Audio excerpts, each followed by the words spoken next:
that something as basically simple as preventive and predictive maintenance that enables the organizations to implement proactive maintenance strategies to basically prevent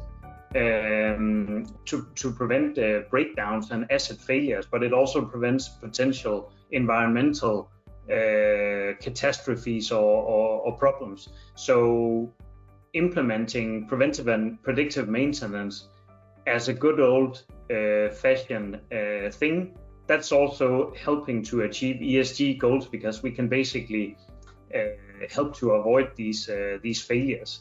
And then I thought also about maybe it's a simple thing, but something as simple as inventory management.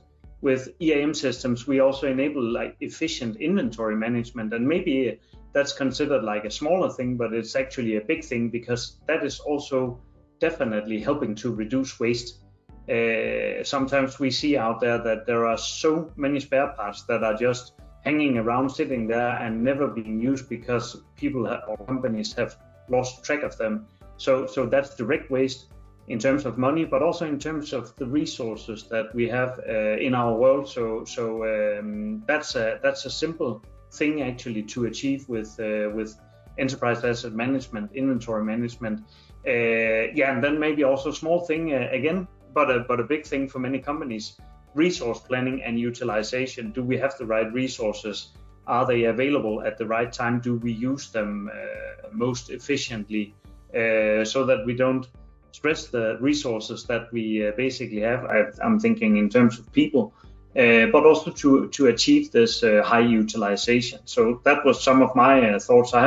There are some others, but it's also a big topic how EAM can improve operational efficiency. And to add on to that again is something as small as the performance of a motor.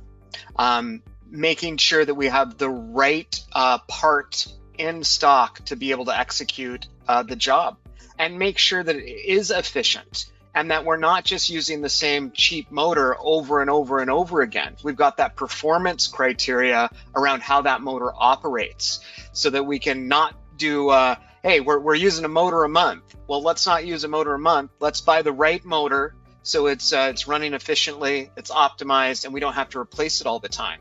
And we actually collect that information right from the shop floor, and it's a massive benefit to be able to justify why I'm using one part vendor over another, because of the performance of that part.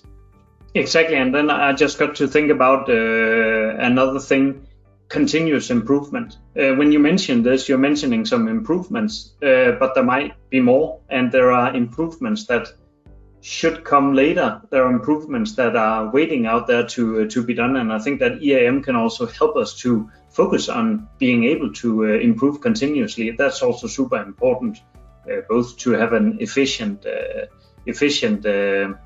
shop or company, but also to be able to provide better and better solutions for ourselves and the planet.